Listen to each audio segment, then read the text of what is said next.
Hello दोस्तों, स्वागत है आपका दृष्टि आईएएस के इंडेप्थ प्रोग्राम में। मैं हूं केवल आपके सामने। एक ऐसा देश जो कि दुनिया का सबसे बड़ा लोकतांत्रिक देश है, एक ऐसा देश जो कि विश्व की सबसे बड़ी जो 5 अर्थव्यवस्थाएं हैं उनमें से एक है, एक ऐसा देश जो कि सबसे ज्यादा जनसंख्या वाले देशों में से एक है। उसके बावजूद उसे अभी तक संयुक्त राष्ट्र सुरक्षा परिषद में स्थायी सदस्यता नहीं मिली है। जी हाँ, मैं बात कर रहा हूं भारत की। तो आखिर ऐसी क्या वजहें हैं, क्या कारण है कि संयुक्त राष्ट्र सुरक्षा परिषद यानी कि UNSC, United nation security council में अभी तक भारत स्थायी सदस्य नहीं बन पाया है। तो इसके पीछे क्या वजह है, क्या कारण है, उन सब बातों को हम समझेंगे। क्या ऐसी तो बात तो नहीं है कि सुरक्षा परिषद में ही कुछ सुधार करने की आवश्यकता है, उसके चार्टर में ही कुछ सुधार करने की आवश्यकता है, तब कहीं जाकर भारत इसका स्थायी सदस्य बन पाएगा और सुरक्षा परिषद का असली कार्य जो हो सकता है उसे और अच्छे तरीके से प्रभावी बनाने में भारत मदद कर पाएगा। तो हमारी चर्चा का विषय आज यही रहने वाला है। तो देखते हैं आज हम इसमें क्या क्या चीज देखने वाले हैं। सबसे पहले हम देखेंगे कि क्या है संयुक्त राष्ट्र सुरक्षा परिषद, यानी कि इसका गठन कैसे हुआ, इसका सदस्य कौन कौन है, सदस्यों का कार्यकाल कितना होता है, अध्यक्ष किस प्रकार से बनते हैं, इसका कार्य क्या है। इसके अलावा हम देखेंगे संयुक्त राष्ट्र सुरक्षा परिषद में सुधार की आवश्यकता क्यों है, तो इसके पीछे क्या कारण है कि आखिर संयुक्त राष्ट्र सुरक्षा परिषद में सुधार की बात की जा रही है, उसके चार्टर में सुधार की बात की जा रही है, उसकी संरचना में सुधार की बात की जा रही है। इसे समझने के साथ ही हम देखेंगे कि यूएनएससी के सुधार में बाधाएं कौन कौन सी हैं, क्योंकि सुधार की बात की जा रही है और बहुत समय से की जा रही है, लेकिन सुधार अभी तक हो नहीं पाया है। तो जरूर कुछ बाधाएं हैं, उन बाधाओं पर चर्चा करने के बाद हम स्थायी सदस्यता के लिए भारत की दावेदारी कितनी जायज है यह भी देखेंगे कि भारत जो अपनी दावेदारी पेश कर रहा है क्या वह सच में जायज है या नहीं है, और अगर जायज है तो उससे भारत को क्या क्या लाभ होने वाले हैं। इस पर चर्चा करते हुए कैसे और क्या हो आगे की राह, यानी कि किस प्रकार से भारत स्थायी सदस्य बन सकता है और किस प्रकार से सही संरचना बन सकती है, किस प्रकार से चार्टर में सुधार हो सकता है, किस प्रकार से संयुक्त राष्ट्र सुरक्षा परिषद और बेहतर हो सकता है। और अंत में देखेंगे एक ऐसा अभ्यास प्रश्न जो आपकी पढ़ाई में महत्वपूर्ण होगा। आगे देखते हैं। सबसे पहले क्या है संयुक्त राष्ट्र सुरक्षा परिषद। तो संयुक्त राष्ट्र सुरक्षा परिषद का अगर देखा जाए गठन कब हुआ तो 1945 में हुआ। 1945 में तब तक दुनिया दूसरे विश्व युद्ध से जूझ कर निकलने का प्रयास ही कर रही थी और इसी प्रयास में संयुक्त राष्ट्र सुरक्षा परिषद का गठन किया गया 1945 में। और बात की जाए वर्तमान में इसके कुल कितने सदस्य हैं, तो 5 सदस्य हैं जो कि स्थायी हैं और 10 सदस्य ऐसे हैं जो कि अस्थायी हैं। ये 5 सदस्य कौन कौन से हैं? अमेरिका है, ब्रिटेन है, फ्रांस है, रूस है और चीन। 5 सदस्य और 10 सदस्य अस्थायी हैं। और ये जो अस्थायी सदस्य हैं इनकी संख्या तो 10 है और इनका जो कार्यकाल है वह 2 साल के लिए होता है। अस्थायी सदस्य देशों को चुनने का उद्देश्य क्या है? स्थायी सदस्य तो वे देश हो गए जो कि हमेशा ही इसके सदस्य रहेंगे सुरक्षा परिषद के, लेकिन अस्थायी सदस्य जो 2 साल के लिए बन रहे हैं उन्हें बनाया क्यों गया? तो उसके पीछे की मुख्य वजह है क्षेत्रीय संतुलन। जिन क्षेत्रों से कोई भी देश नहीं आते थे जो कि स्थायी सदस्य के रूप में मौजूद थे इस परिषद में, उन्हें चुना जाता है और इसे 2 साल के लिए इसमें उन्हें रखा जाता है। तो ऐसे कौन कौन से देश हैं या किन किन क्षेत्रों से लिए जाते हैं 10 अस्थायी सदस्य देखा जाए तो 5 सदस्य एशियाई या अफ्रीकी देशों से लिए जाते हैं, 2 दक्षिण अमेरिकी देशों से, 1 पूर्वी यूरोप से, 2 पश्चिमी यूरोप या अन्य क्षेत्रों से चुने जाते हैं। इस प्रकार कुल 10 अस्थायी सदस्य होते हैं। अब यह यूनाइटेड नेशन सिक्योरिटी काउंसिल, इसी को हम संक्षिप्त रूप से सुरक्षा परिषद भी कह सकते हैं, सिक्योरिटी काउंसिल भी कह सकते हैं और संयुक्त राष्ट्र सुरक्षा परिषद भी कह सकते हैं। इसका जो अध्यक्ष है वह कौन बनता है? तो इसका अध्यक्ष बारी बारी से जितने भी सदस्य देश हैं, चाहे वह स्थायी सदस्य हो चाहे वह अस्थायी सदस्य हो, दोनों ही देशों से बनते हैं, क्रमशः बनते जाते हैं और कार्यकाल इनका 1 माह का होता है। एक माह, 1 मंथ के लिए। तो यह क्रमशः अल्फाबेटिकली जो भी क्रम आता जाता है बनते जाते हैं, स्थायी अस्थायी जो भी क्रम रहेगा वह आता रहेगा। लेकिन इसका देखा जाए तो मुख्य जो कार्य है वह क्या है? इसका जो मुख्य कार्य है वह है अंतरराष्ट्रीय शांति और सुरक्षा। तो 1945 में जब सुरक्षा परिषद बनता है तो उसका सबसे मुख्य कार्य था अंतरराष्ट्रीय शांति और सुरक्षा की स्थापना करना। इसके लिए यह पूरी संरचना आपके सामने उभर कर आई। तो अस्थायी सदस्यों की संख्या तो समय पर बढ़ती भी गई, वर्तमान में बढ़कर यह 10 पहुंच चुकी है। बात आती है इसकी भूमिका और अन्य शक्तियों को हम अच्छे से देख लेते हैं, हमें पता रहना चाहिए। तो सबसे पहली बात तो यह है कि संयुक्त राष्ट्र के जो 6 अंग है, 6 अंग है। 6 अंग किस प्रकार से, जैसे कि मान लीजिए महासभा है, संयुक्त राष्ट्र महासभा है, संयुक्त राष्ट्र का जो सचिवालय है और अंतरराष्ट्रीय न्यायालय है, इसी प्रकार से एक अंग है सुरक्षा परिषद। तो इसकी भूमिका क्या है? सबसे बड़ी बात तो यह कि सबसे शक्तिशाली है, 6 अंग में सबसे ज्यादा शक्तिशाली सुरक्षा परिषद है। उसके बाद जो विश्व में शांति अभियान चलते हैं तथा सैन्य कार्यवाहियां होती हैं, उसके लिए सुरक्षा परिषद ही निर्णय लेता है कि कहां पर शांति अभियान चलेगा, कहां पर सैन्य कार्यवाही होगी। उसमें एक बात आपको याद रखना है कि सैन्य कार्यवाही की जो बात हो गई है, तो सेना यूनाइटेड नेशन की अपनी कोई भी नहीं है, कोई स्थायी सेना नहीं है, अस्थायी सेना होती है, जिसका जो सेना के जो सैनिक होते हैं वो कहां से होते हैं, जो भी सदस्य देश हैं, सदस्य देश के सैनिक होते हैं, और अस्थायी सेना होती है। जहां पर निर्णय लिया जाता है, सभी सदस्य देश जब किसी एक निर्णय पर पहुंचते हैं, कोई प्रस्ताव पारित होता है, उस हिसाब से शांति अभियान और सैन्य कार्यवाही चलती रहती है। अगला है सदस्य देशों पर बाध्यकारी प्रस्ताव जारी करने का अधिकार वाला संयुक्त राष्ट्र का एकमात्र निकाय है। यानी कि जो 6 अंग हैं, मैंने आपसे बात की थी यूनाइटेड नेशन के 6 अंग में से एक है, इन 6 अंग में से एकमात्र यह संयुक्त राष्ट्र का सुरक्षा परिषद है जो कि बाध्यकारी प्रस्ताव जारी कर सकता है। अगर उसने कोई किसी देश के लिए, यानी कि संयुक्त राष्ट्र परिषद के जो 193 देश हैं, उसमें से किसी भी देश के लिए अगर प्रस्ताव पारित हो जाए, जो कि बाध्यकारी प्रस्ताव अगर पारित किया जा सकेगा, तो वह होगा सुरक्षा परिषद के माध्यम से, और वह अगर प्रस्ताव पारित हो गया है तो वह बाध्यकारी है, यानी कि मानना ही पड़ेगा। अब बात आती है कि सुरक्षा परिषद में सुधार की आवश्यकता क्यों है। जरूर कोई बात रही होगी, जैसे यहाँ पे एक मुख्य बात है कि यहाँ पर स्थायी सदस्यों के पास वीटो पावर है। वीटो पावर को आप समझ लेते हैं। वीटो पावर का मतलब क्या है? वीटो पावर का मतलब यह है, जैसे मान लीजिए कि किसी निर्णय पर पहुंचना है, किसी प्रस्ताव को पारित करना है, जिसमें 5 स्थायी सदस्य हैं, यह सिर्फ स्थायी सदस्यों को मिलता है। स्थायी सदस्य कौन से हैं? जो 5 हैं, और इन 5 को ही क्या कहा जाता है? P5। अगर आप P5 लिखा देखें तो आप समझ जाइएगा कि सुरक्षा परिषद के 5 स्थायी सदस्यों की बात हो रही है। तो यहां पर स्थायी सदस्यों के पास जो वीटो पावर है, बात कही गई है, इसका सीधा मतलब है वीटो पावर का, मैं अनुमति नहीं देता। इसका मतलब यह हुआ, 5 देश हैं, किसी प्रस्ताव पर चर्चा हो रही है और उसके बाद 4 उसमें सहमति व्यक्त कर देते हैं, और मान लीजिए कि एक देश है 5वां, वह सहमति व्यक्त नहीं करता है, वह कह देता है कि मैं वीटो पावर लगा रहा हूं। और वीटो पावर का मतलब यही हुआ कि मैं अनुमति नहीं देता हूं इस प्रस्ताव के लिए, तो वह प्रस्ताव पारित नहीं होगा।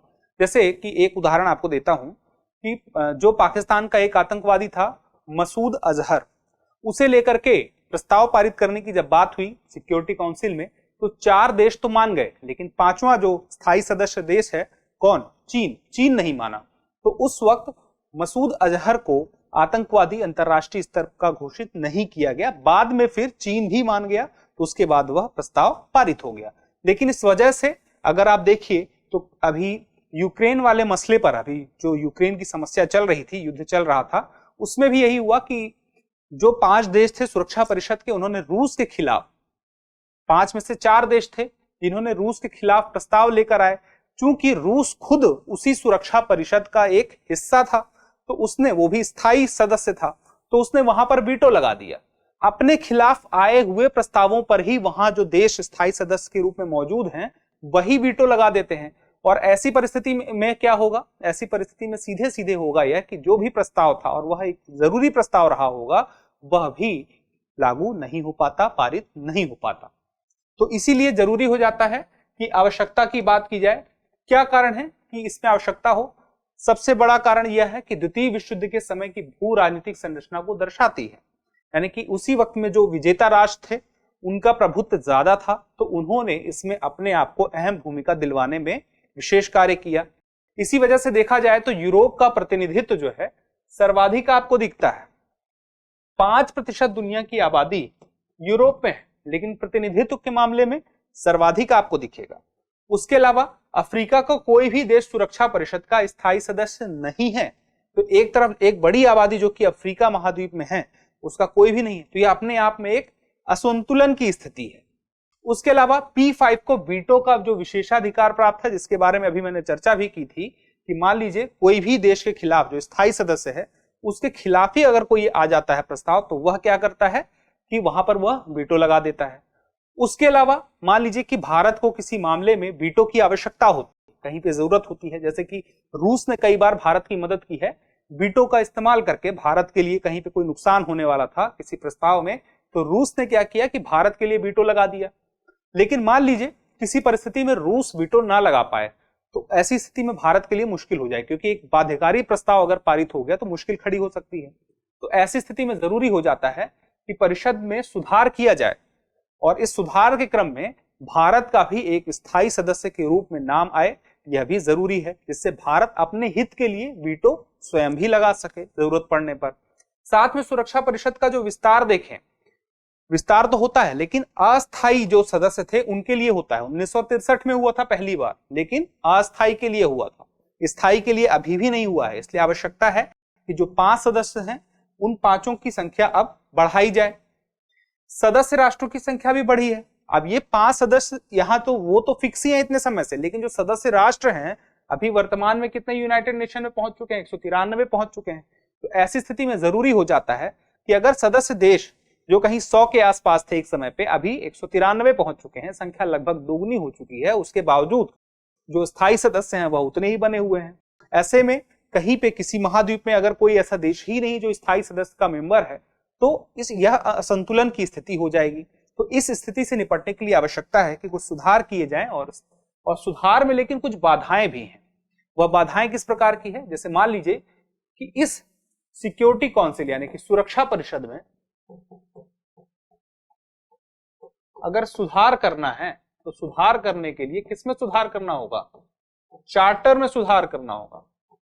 1945 में एक चार्टर बना था जिसमें बहुत सारे अनुच्छेद हैं, आर्टिकल हैं, उसी के हिसाब से सारी कार्यवाही यहाँ पे संरचना मौजूद है।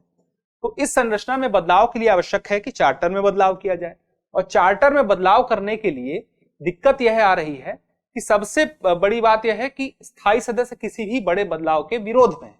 वह इस चार्टर में कोई बदलाव नहीं चाहते हैं, क्योंकि इसमें कुछ बदलाव होगा तो होगा यह कि स्थायी सदस्य अपना वीटो पावर छोड़ना पड़ सकता है, या तो उनके वीटो पावर में कुछ कमी आ सकती है, या तो जो संख्या सीमित है 5 से ज्यादा हो सकती है। कहीं ना कहीं अगर किसी और को अतिरिक्त लाभ मिलेगा तो इनका लाभ जो है कहीं ना कहीं जो मिल रहा है वह कम हो सकता है। इसके अलावा ना ही वे इस अधिकार को किसी अन्य देश को देना चाहते हैं, ना तो अपना अधिकार छोड़ रहे हैं, ना तो किसी अन्य देश को वो देना चाहते हैं। ऐसी स्थिति में यह स्थिति बराबर हमेशा के लिए तो नहीं बनी रह सकती है। सदस्य देशों की संख्या बढ़ रही है, असंतुलन साफ साफ दिखाई दे रहा है। अन्य जो राष्ट्र हैं जो सक्षम हैं, अपने आप को बता रहे हैं और साबित भी कर रहे हैं, उनकी दावेदारी भी महत्वपूर्ण हो जाती है। जैसे कि G4 सदस्य देशों के बीच सुधार के एजेंडे के संदर्भ में मतभिन्नता है। जैसे कि अन्य देश हैं जो चाहते हैं, लेकिन उनके बीच में भी मतभिन्नता है। यह G4 क्या है, G4 4 ऐसे देश, 4 देश हैं जो दावेदार, 4 देश हैं जो दावेदार हैं किसके लिए, स्थायी सदस्यता के लिए। वे 4 देश कौन कौन से हैं याद रखिएगा। एक तो है आपका जर्मनी, दूसरा आपका जापान, तीसरा आपका ब्राजील, चौथा आपका भारत। 4 देश हैं जो कि दावेदार हैं, लेकिन अब यह जो बाधा है वह भी यही दावेदारों के माध्यम से बन रही है। ये चाहते हैं कि सुधार हो, लेकिन इन्हीं के दावे में कुछ ऐसी भिन्नताएं हैं जिसकी वजह से सुधार में समस्या आ रही है। इन चारों देशों के अपने अपने तरीके हैं। कोई चाहता है इस प्रकार का सुधार हो, कोई चाहता है इस प्रकार का सुधार हो। ऐसी स्थिति में होगा यह कि किसी खास निष्कर्ष पर पहुंचना मुश्किल हो जाएगा। इसके साथ ही यही G4 जो है, मान लीजिए कि इनकी बातें मान भी ली जाए, आपस में इनमें सहमति बन भी जाए, तो उनके आसपास जो प्रतिद्वंदी होंगे, क्षेत्रीय प्रतिद्वंदी, जैसे भारत का क्षेत्रीय प्रतिद्वंदी क्या है, पाकिस्तान है। उसके अलावा G4 में ही अगर देखें वहां पे और जो देश हैं जैसे बात करें जर्मनी की, तो जर्मनी के पड़ोस में है इटली। इटली के द्वारा भी क्या कहा जाएगा, विरोध किया जाएगा कि मुझे भी बनाओ। भारत के बनने पर या भारत के लिए प्रस्ताव पारित होने पर क्या विरोध होगा, पाकिस्तान के द्वारा मुझे भी बनाओ। इस प्रकार की समस्या भी खड़ी हो सकती है। और सुधार की जो प्रक्रिया है उसमें अपने आप में कुछ अन्य बाधाएं भी हैं। मान लीजिए कि इन सारी समस्याओं से निपट लिया जाए तो उसके बाद एक सबसे बड़ी समस्या यह आती है, जब हम इस प्रक्रिया की ओर आगे बढ़ते हैं, कि संयुक्त राष्ट्र महासभा में, यानी कि इसको हम क्या कहते हैं, यूनाइटेड नेशन जनरल असेंबली, तो संयुक्त राष्ट्र महासभा में 2/3 बहुमत की आवश्यकता होगी। अब मान लीजिए कि 2/3 बहुमत दे भी दिया, जैसे कि अस्थायी सदस्यों का भी जब चुनाव होता है, जैसे भारत जो है, भारत 8 बार अस्थायी सदस्य बन चुका है, तो भारत की दावेदारी तो अपने आप में प्रबल है कि 8 बार बन चुका है 2-2 वर्षों के लिए। तो ऐसे में आप देखिए कि काफी देशों ने, 193 में कई देश जो हैं वोट किए होंगे भारत को, तब जाके वह अस्थायी सदस्य बना। तो 2/3 बहुमत मिल भी जाए अगर स्थायी सदस्यता के लिए, तो अगली कंडीशन है वो अपने आप में बुरी है कि 5 स्थायी सदस्यों की सहमति की आवश्यकता होगी। मान लीजिए 5 में से एक देश, मान लीजिए कि उदाहरण के लिए चीन, अगर चीन ने वीटो लगा दिया, तो यानी कि उसने कह दिया कि मैं अनुमति नहीं देता हूं, ऐसी स्थिति में क्या होगा, सुधार ही नहीं हो पाएगा। चार्टर में कोई सुधार करना है, वहां पे कोई 2/3 बहुमत से उस प्रस्ताव को पारित किया गया, तो उसके बाद 5 स्थायी सदस्यों की भी अनुमति लेनी है और उसमें कहीं पे कोई वीटो लगा देगा। तो ऐसी स्थिति में सुधार की जो प्रक्रिया है वह मुश्किल में आ जाती है। अब आगे देखिए कि आर्टिकल 107 में एक क्लॉज है, क्या है, एनिमी क्लॉज। आखिर यह एनिमी क्लॉज क्या है? एनिमी क्लॉज वो है जैसे कि द्वितीय विश्व युद्ध के दौरान जो देश थे जिनकी स्थिति नाजुक थी, जैसे कि जर्मनी, इटली, जापान, इन देशों को एनिमी क्लॉज के अंतर्गत रखा गया है, यानी कि दुष्शत्रु देश के रूप में इन्हें रखा गया है।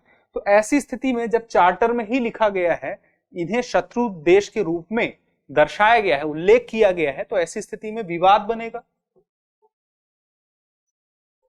विवाद यह बनेगा कि इनमें से किसी देश को हम कैसे उन्हें एनिमी क्लॉज के अंतर्गत रख रहे हैं, शत्रु राष्ट्र के रूप में रख रहे हैं, और दूसरी तरफ आप उन्हें स्थायी सदस्यता भी देना चाहते हैं, तो अपने आप में यह विरोधाभास है। तो इस स्थिति को भी सुधारना जरूरी है। अब आगे देखिए कि स्थायी सदस्यता के लिए भारत की दावेदारी कितनी जायज है। अगर भारत की तरफ से दावेदारी हो रही तो वह कितनी सही रहेगी। तो अपने आप में आप खुद देखिए कि जो है भारत वह संस्थापक सदस्यों में शामिल था। दूसरी बात, पीस कीपिंग जो अभियान है संयुक्त राष्ट्र के, उसमें भारत की महत्वपूर्ण भूमिका रही। पीस कीपिंग अभियान का मतलब कि शांति स्थापित करने या सुरक्षा स्थापित करने के लिए जो सेना भेजी जाती है, जो मैंने आपसे बताया था अस्थायी सेना होती है, उसमें भारतीय सैनिकों की संख्या सबसे अधिक है दुनिया भर में। फैले हुए जितने भी शांति सैनिक हैं उसमें भारत के सैनिकों की संख्या ज्यादा है। उसके अलावा भारत स्वयं, मैंने शुरुआत भी यहीं से की थी कि दुनिया का सबसे बड़ा लोकतांत्रिक देश है, दुनिया की सबसे बड़ी अर्थव्यवस्थाओं, 5 बड़ी अर्थव्यवस्थाओं में से एक देश है। यहाँ पे पर्याप्त जनसंख्या मौजूद है, यानी कि पर्याप्त आबादी है। इसके अलावा यहाँ का जो क्षेत्रीय आकार है वह भी बड़ा है, जीडीपी भी बहुत ज्यादा है, पर्याप्त सांस्कृतिक विरासत भी है, और बहुत सारे पैमाने हैं जिस पर भारत खड़ा दिखाई देता है। और एक बहुत बड़ा कारण यह भी है, गुटनिरपेक्ष आंदोलन। गुटनिरपेक्ष आंदोलन का अगुआ था, अगुआ देश कौन था? भारत था। किसी भी गुट में शामिल नहीं हुआ। शीत युद्ध के दौरान जब कोई भी देश के लिए यह काफी दबाव की स्थिति थी कि वह किसी न किसी गुट में शामिल हो, तो भारत ने किसी भी गुट में शामिल ना होने के लिए पर्याप्त अपने आप को साबित किया और अन्य देशों को भी उसमें जोड़ा। इसके अलावा देखिए 4 स्थायी सदस्य तो तैयार भी हैं, अगर हम चीन को छोड़ दें तो उसके अलावा 4 स्थायी सदस्य भारत को स्थायी सदस्यता देना भी चाहते हैं। उसके अलावा जैसे अफ्रीकन यूनियन की बात करें, लैटिन अमेरिका की बात करें, मध्य पूर्वी देशों की बात करें, दुनिया के और हिस्सों में जो छोटे छोटे देश हैं वे सब चाहते हैं कि भारत स्थायी सदस्यता प्राप्त करे। लेकिन यहां पर समस्या यह वही है, वीटो पावर की। चीन ने एक वीटो पावर लगाया और सारी प्रक्रिया में एक विराम चिन्ह लग जाएगा और जितनी भी चर्चा थी वह किसी काम की नहीं रह जाएगी। आगे देखते हैं कि अगर भारत को मान लीजिए स्थायी सदस्यता मिल भी जाए तो लाभ क्या होंगे, यह भी देखना होगा। सबसे बड़ा लाभ उनमें से एक है कि प्रतिबंध लगाने या अंतरराष्ट्रीय न्यायालय के फैसले को लागू करने में, अपनी बात कहने में सक्षम हो जाएगा भारत। मान लीजिए कि अंतरराष्ट्रीय न्यायालय ने कोई भारत के पक्ष में कोई फैसला सुनाया और उस फैसले को लागू करवाने के लिए भारत की बात मजबूत हो जाएगी, भारत सक्षम हो जाएगा अपनी बात को रखने में, जैसे ही उसके पास स्थायी सदस्यता आ जाएगी। क्योंकि जिन देशों के पास स्थायी सदस्यता आती है तो अन्य देश जिनके पास स्थायी सदस्यता नहीं है वे उनसे अच्छा संबंध ही रखना चाहते हैं। तो इस वजह से बहुत सारे देशों का संबंध भारत से और बेहतर हो जाएगा। अपनी बात कहने में सक्षम तो होगा ही, प्लस वीटो पावर आ जाएगा। भारत के पास अगर वीटो पावर आता है तो उसे सहायता की जरूरत नहीं पड़ेगी। जैसे कि अभी रूस से उसे सहायता की जरूरत पड़ती है। कभी कभी ऐसा लगता है कि अगर भारत के खिलाफ कोई प्रस्ताव आएगा तो रूस मदद करेगा, लेकिन ऐसी स्थिति में अगर भारत खुद सदस्य बन जाए तो भारत की संप्रभुता और बेहतर होगी। इसके अलावा जिम्मेदार परमाणु शक्ति के रूप में औपचारिक समर्थन भी उसे दुनिया भर से मिलेगा। जो P5 देश हैं वो पांचों के पांचों देश परमाणु शक्ति संपन्न देश हैं और उन्हीं के लिस्ट में, उन्हीं की फेहरिस्त में जब यह शामिल हो जाएगा तो इसे औपचारिक समर्थन भी एक तरह का मिल जाएगा। स्थायी सीट वैश्विक परिदृश्य में भारत का कद बढ़ाएगी। ये बात बिल्कुल सही है। जैसे मैंने पहले ही कहा कि भारत की बात लोग सुनेंगे, भारत का कद बढ़ेगा, भारत की साख बढ़ेगी। इसके साथ ही द्विपक्षीय वार्ता में एक नया अवसर प्रदान करेगी। जो मैंने आपसे कहा था कि जैसे ही स्थायी सीट मिलेगी भारत को तो अन्य देश जिनके पास स्थायी सीट नहीं है वे भारत से अपना संबंध जो है वे मधुर रखेंगे। क्यों रखेंगे? क्योंकि द्विपक्षीय वार्ता में उन्हें भी अपना हित साधना होगा। और जिस प्रकार से जैसे रशिया ने भारत की मदद की है, ऐसे कई देश हैं जो भारत की तरफ देखेंगे उनसे मदद प्राप्त करने के लिए। इसके अलावा बाह्य सुरक्षा खतरों और भारत के खिलाफ राज्य प्रायोजित आतंकवाद के समाधान के लिए तंत्र को मजबूत करने में सहायक सिद्ध होगा।